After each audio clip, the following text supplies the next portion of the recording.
Hello everyone and welcome back to F125 for another episode of Breaking Point. It's been a long time since the previous one, but we are just about to start the second season at the Australian Grand Prix.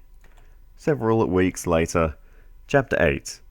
With the disappointing end to the 2024 season now firmly behind them, Connor Sport look to start the 2025 season in a similar fashion to the last, with a strong start at the inaugural race in Melbourne.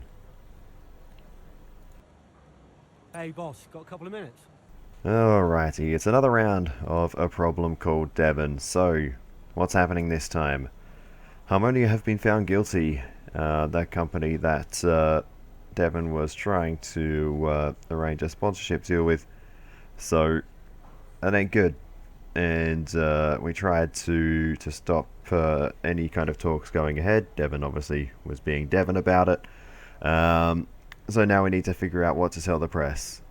We can either downplay or straight up deny. And we are going to go with deny. We're going to try and put as much distance between ourselves and Harmonia as possible, I think. So with that, we've got once again the usual trio of news, socials and emails. So, I'm sure we're about to get interrupted by a phone call. So, come on. I know you want to. There we go.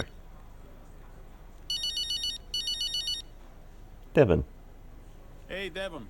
Andreo, we're slower than Red Bull. In qualifying, yes. Let's actually get into a race first, though, no? Race pace is a different beast. When will we have our first upgrade package? We need to take the fight to Red Bull early so we're not chasing our tail. Soon, Devon. We're working on it. Work quicker. Gotta take another call. Bye. He's still very wound up at the moment, Devon. He needs to chill out a bit. In fact, he's a lot like Davidoff was this time last season, I think. It's fair to say. Let's hope that's not foreshadowing. Anyway, let's see. What's in the news? Connor's confidence. It looks like Andrea Connor's already spoken out about how good the car is and how good the drivers are. So let's hope we live up to the expectations. Meanwhile, Casper Ackerman has announced his retirement from Formula One in all ways, shapes and forms. We've got a 2025 season preview, which notes that there are essentially 5 rookies, if you include Liam Lawson, of course the others being Bortoleto, Hadjar, Doohan and Antonelli. And finally for the news, Albert Park returns as the F1 season opener. In terms of the socials, Connor Sport saying they'll be giving it everything, along with Devon Butler, surprisingly optimistic. Rosanna Tennant trying to throw us under the bus. Lewis Hamilton looking good in red. My brain still can't cope with it. And that is the highlights from social media. So, let's go on and check emails. Alright, we've got an email from Devon asking us to give him a call as soon as we see the email. I'm guessing he decided not to wait. Got an email from Alyssa Lang just telling us how to respond to any questions regarding Casper. We just need to say he's happily retired. He believes in the team and we're focused on the season ahead. Pretty generic stuff. We've got an email from Mike from the Butler Global Board, who is not happy that we've been stalling when it comes to trying to cut costs at the team. But, you know, he can go and... I just noticed it says he's a shareholder liaison. Interesting. And finally we've got an email from Phil Padgett, the head mechanic, just saying everything is all looking good heading into round 1. Right, enough of that nonsense. Let's get to the wheel turning and fuel burning. Could you take a look at this, please? Right after the next department event, I suppose. So it looks like the head of aerodynamics, Vontae Gold, is still leading development on the next upgrade package, but progress has been slow. And we basically just need to do something about it and get the ball rolling this season. So, what are we going to do? We can replace, encourage or warn. Perhaps it is the time to do something aggressive We did have last season her assistant Sarah hoping for a promotion. Maybe it's time we put that into motion. Hey, that rhymed. Is that? I mean, it's a stupid rhyme because promotion and motion, but it still works. Anyway, we've got one more department event, this one about our latest charity partner. Cali is their patron, but they're looking to potentially end the partnership due to our apparent association with Harmonia. They want nothing to do with any of that. But we can actually just straight up dissolve the partnership, which is pretty funny that that's an option. But we can reassure them, and to do so we need to beat Piastri and Antonelli. Yeah, that'll show them. Anyway, that'll increase our reputation, so I guess that kind of makes sense. But anyway, if we do that, hopefully things will work out well.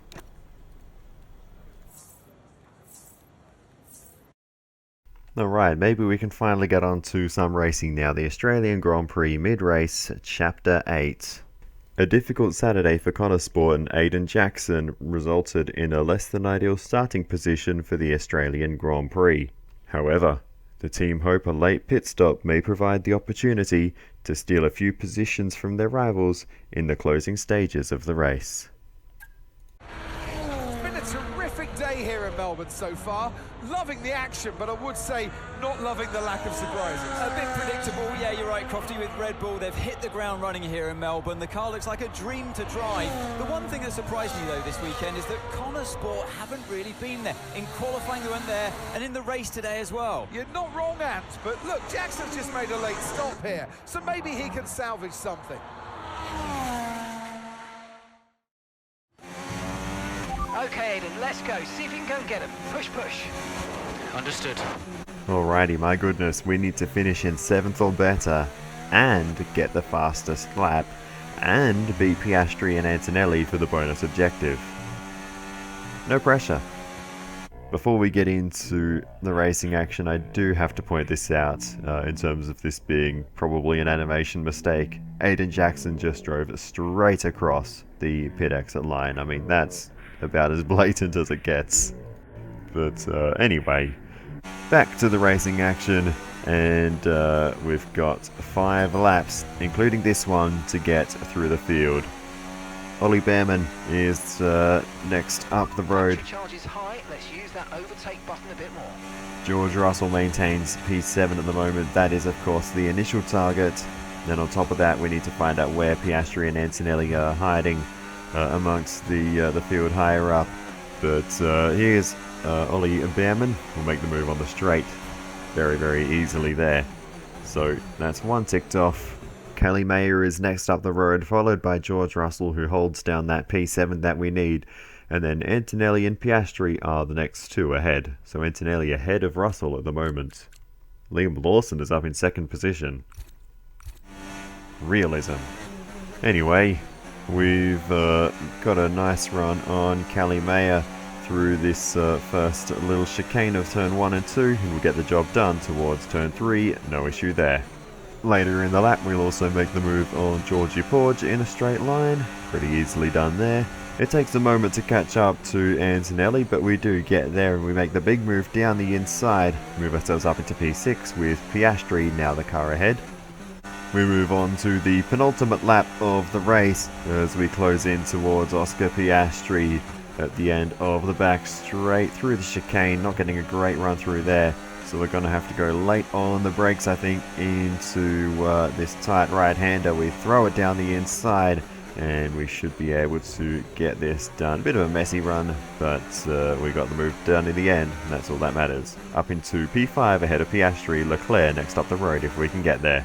And as we continue on the final lap of the race, we do catch up to Charles Leclerc. We send her down the inside. That was a super aggressive move, but Leclerc was so slow on those hards. We caught up by a factor of many seconds throughout that final lap, and we're able to get the job done. So that's going to complete a drive up into 4th position, which was actually the alternative objective if we chose to dissolve the relationship with our charity partner.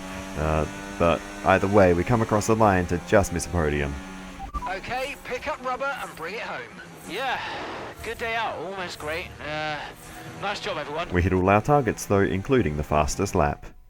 Well, there you have it. A fresh start for everyone here in Melbourne. But is it the start that they would have wanted? Well, for many teams, I think the answer will be no. Yeah, Red Bull establishing themselves early on, which should come as no surprise. It will be fascinating, though, to see if any other team can step up and keep pace with them this year. Yeah, an intriguing start to this 2025 season. Can't wait to see what it brings.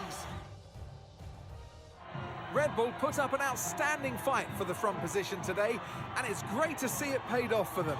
They do so much for the sport that you can't help but be delighted by today's race win.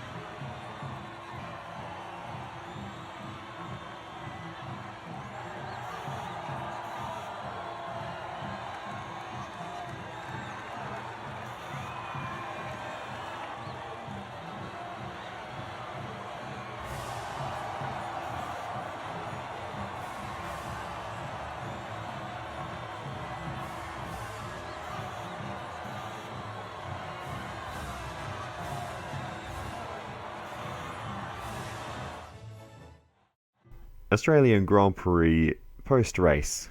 Chapter 8. Aiden Jackson manages to bring the Connor Sport car to life in the dying stages of the race to rescue some much-needed points for the team in the season opener. And with that, we're back at, in the cool-down, not the cool-down room, the driver room thing. Anyway. Red Bull lead the way at Australian GP. Not much to comment on there. And just more fluff about Red Bull's successes. There was literally nothing of interest in socials, so we now move on to emails. We've got one from Phil Paget. One step at a time. Aiden, nice work on that fastest lap. I know it was a tough start, but we're quietly confident that lap really shows the car's true potential. It's on us now to tease more out of it over the course of the weekend. I'll take you through some of the data at the debrief, but we've got a solid place to work from now. Phil. We've also got an email from old mate Brian Doyle, the team liaison from Breaking Point Part 1. Coffee in Melbourne?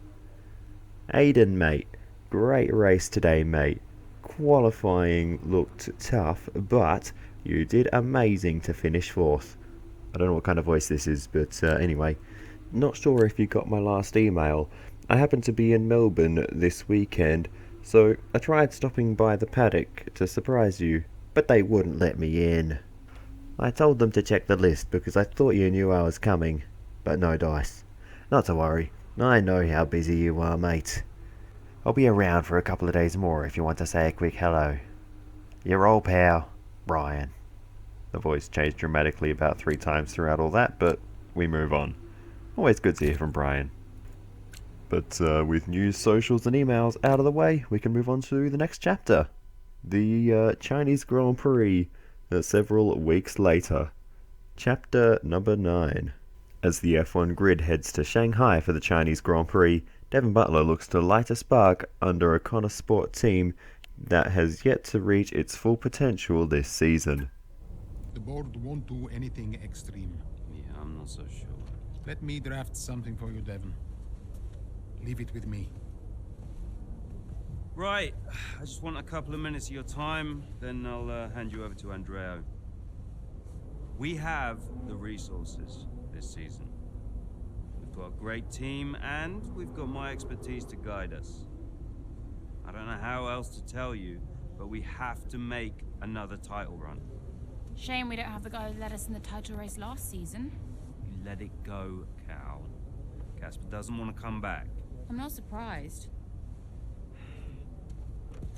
They were at each other constantly. They never really reconciled over Davidoff. Callie was still angry about Casper.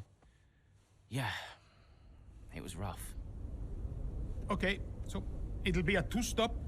Yeah, you can tell Mike you absolutely can play over the dog leg on a 3rd because I've done it, mate. Yeah. Ciao, man. You saying? The data suggests we are looking at a 2-stop race. We think Red Bull will do the same, so we are relying on your performance, okay? Why not go for a 1-stop? Devon, the data says. Yeah. Listen, you don't beat Red Bull by copying them. Go for a one-stop with a long second stint. I've spoken to the strategist. Trust me, it's gonna work. We have a plan. We go with the data. It's worth considering. Seriously? Who do you want to side with, Aiden?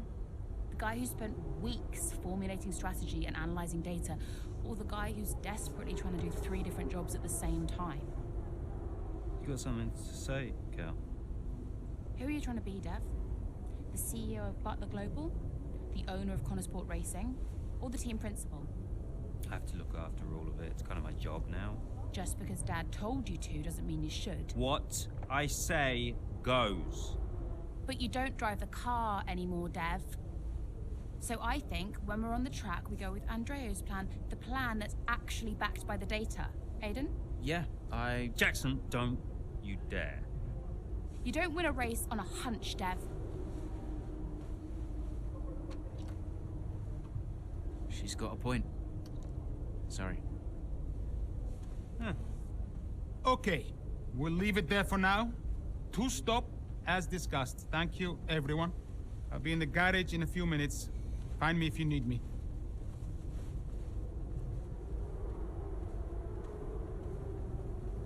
I welcome your ideas. You know that. But this division is bad for the team. You should speak to me first. You think I'm doing too much? Yes. Was that it? Callie's right.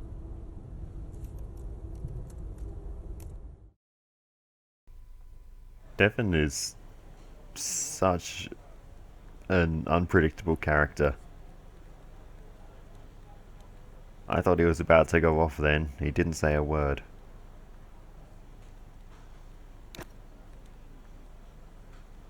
Anyway. Oh, of course. Callie. Hey, Callie. I heard you were after me. Yeah, just wanted to check in on the car. I'm buzzing to test the new upgrade. Final checks on the car happening right now. Upgrade looks good. First of the season. And more to come in the European leg. Let us know how you find it, yes? Your feedback is vital. Cool. Well, it's a marathon, not a sprint. Find it difficult to remember that sometimes. Yes, you and me both. And, listen, I know there's been some chatter about strategy, but no matter what, we'll be quick. Or at least quicker. Just control what you can control. Well, can't wait to see what I can do. Thanks for the chat. And, see you in the garage. See you there. Bye. Okay, well clearly strategy will be involved in the next chapter. They've been foreshadowing that pretty hard. But anyway, we got the race preview for the Chinese Grand Prix. We've got Needless Risk or Masterstroke. That's just about replacing the Aero Chief. Well, that's interesting. The 2004 Chinese Grand Prix was the first to have live team radio on the broadcast. We don't even have that today. We get the silly delayed messages that are usually irrelevant by the time you hear them.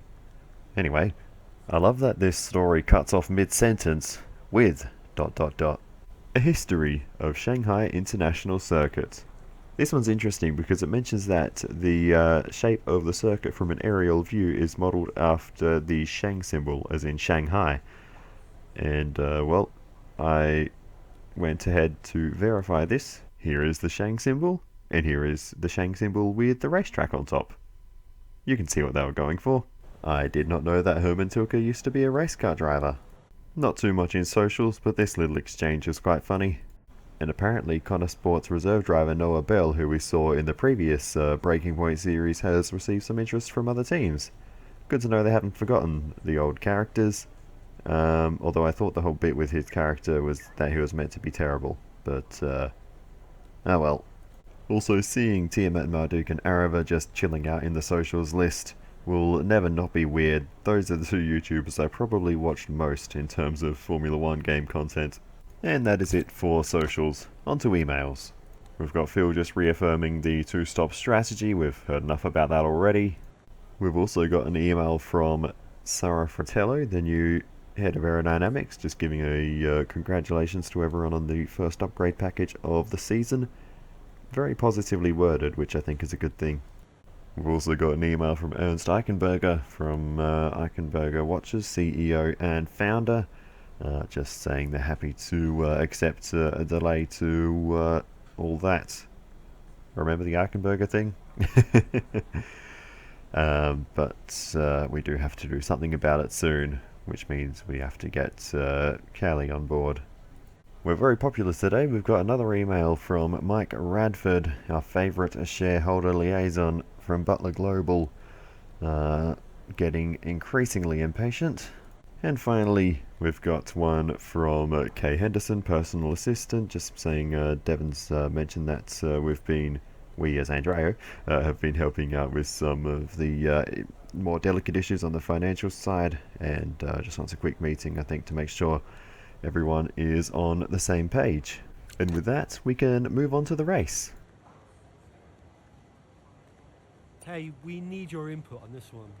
Okay, so we are interrupted once again by Department of Events. So, contract renewal. This is about Noah Bell. He's been happy at the team, so we thought. His agent seems to be saying otherwise, though, and seems like he's not been enjoying his time here for quite some time. And we've also got the news, of course, from the socials, and reiterated here that he's received some interest from other teams. So what do we do? The pressure is clearly on to increase the offer that we give to Noah for the next season. We can call their bluff, or we can literally just talk to Noah. That's an option as well. It's kind of crazy. That's not just something you would do by default. But sure, I guess you can be a terrible team principal if you want. I mean, increasing the offer would also be a valid thing to do, I suppose. But given that we're supposed to be cutting costs, let's not do that. Right, Chinese Grand Prix Mid-Race Chapter 9. An untimely safety car has put Callie Mayer in a difficult position in the late stages of the Chinese Grand Prix. Having pitted prior to the safety car, Mayer now finds herself on older tyres than her rivals behind her.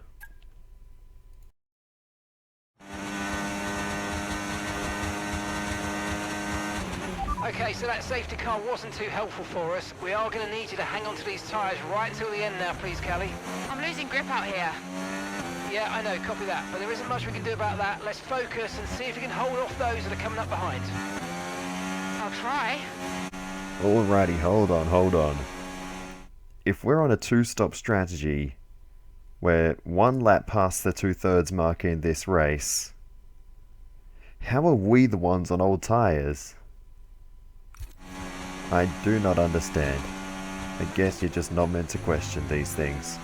Our objectives are two relatively boring ones. We need to stay ahead of Lewis Hamilton, and we need to beat the target lap time of a 1:43.5. With that said, Hamilton isn't going to make it too easy for us as we run a little bit wide, and he does manage to slip through down the inside. We get a great exit though, and we just roar straight back past around the outside as we now head in towards the final sector. A little bit deep there, and what this is really doing is making it very difficult to get that target lap time. We'll see what it is at the end and how far away we are. I don't actually know what half decent lap around this track is for this car, but as we head down towards the hairpin, Lewis Hamilton in the tow, but we'll be alright to hold on into the hairpin. We can go fairly late on the brakes there, a touch deep, but we get away with it. And now we have enough margin not to have to worry about Hamilton through the final corner, and we can go to the line. We'll see what the lap time is. Gap to your teammate behind, 5.0 seconds. It's a 44.3. We need to improve by almost a second. And as we come around at the end of the next lap to the line. Great stuff, mate. You hit the target well there. Nice one. There's a long way to go in this race, though, so keep your head down. Long way to go in this race. Dude, it's the final lap. What are you... Okay, mate, this is the final lap of the race. Final lap. Okay, at least he realised eventually. But final lap now, let's just keep it on the road. And with literally zero pressure from behind, that is exactly what we do. Around the final corner to the line. In fact, Hamilton got overtaken by Lawson. All right, race over. Take care of the car on the way in. At the end of that one. Goodness me. Nothing wrong with today's strategy. Callie Mayer, what an impressive drive that was today. The safety car came out at just about the worst time, but she hung on, really impressively turning it into a good result. It's what a good driver has to do, Crofty, make the best out of a bad situation. It clearly wasn't their plan, but she managed her tyres beautifully there at the end. And managed it to the extent that Connor Sport now move into third place, just behind Ferrari in the standings. Here come today's winners. The team at Red Bull have done a phenomenal job recently, and it's clear to see that they've put in the work, and they should be so proud of the victory they've secured here.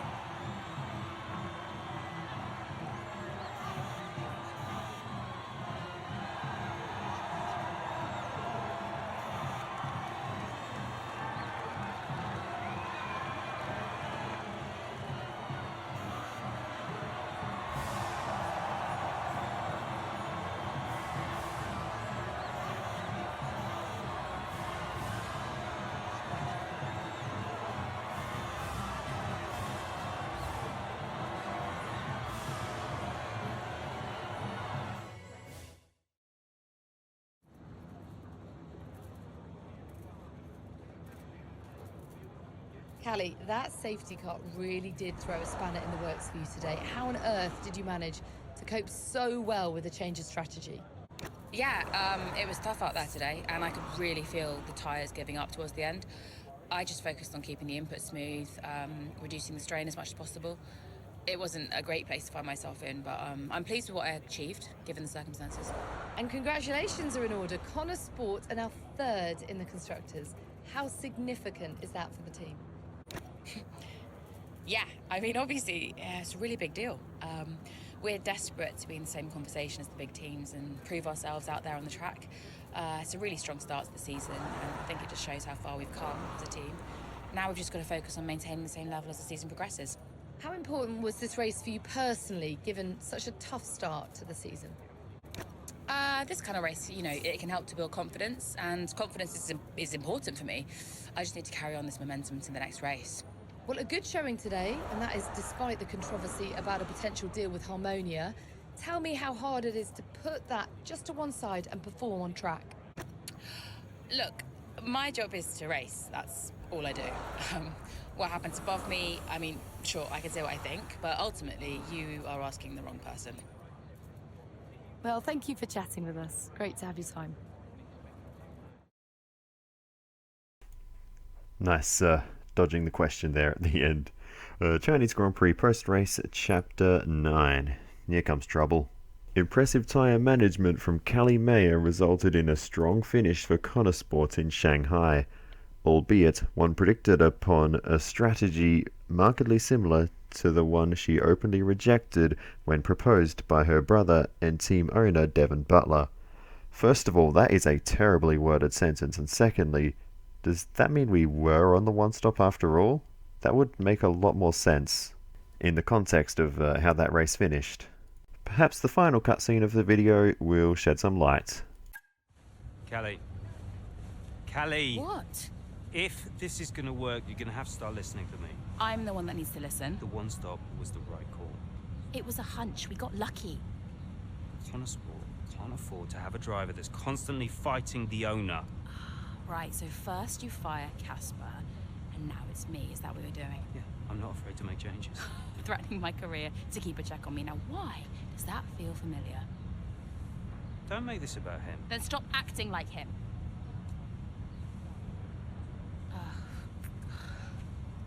The whole world is comparing me to the old man. And now it seems my own sister's joining the act. Great. You inherited the Empire. The business goes to you, all to you, and yet somehow you're the victim.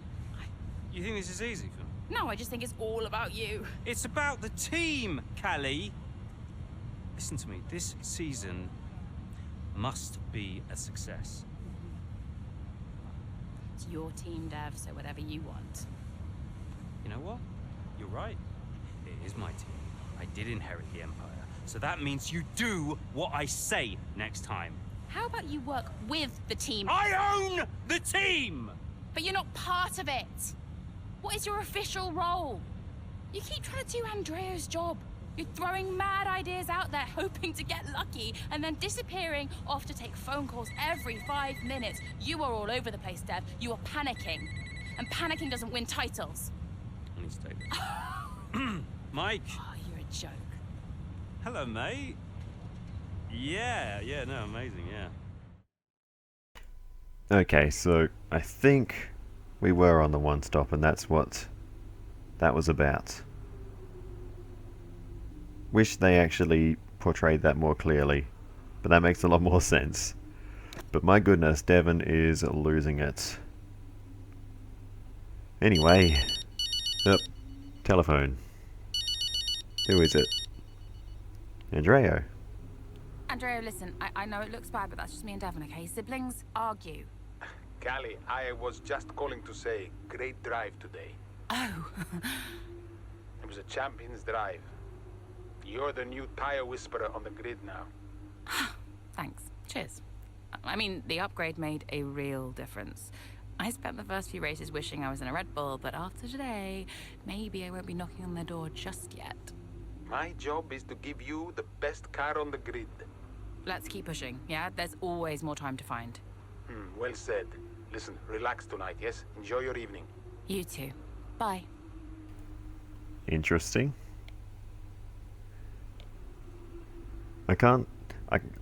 After what's happened in this story so far, I can't hear anything without thinking there's a second meaning to everything that's said.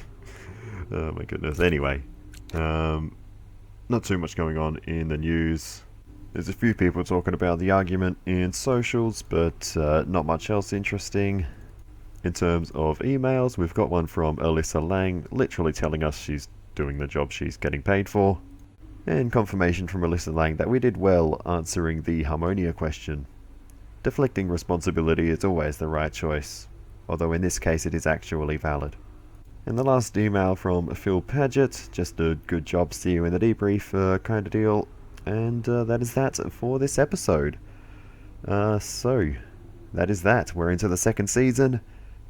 We probably have about 3 episodes left to go in this series, so I look forward to those. But until then, thank you so much for watching all the way to the end. I really do appreciate it. Please feel free to give me some feedback in the comments. It is always very helpful. And other than that, I'll see you in the next one, and goodbye.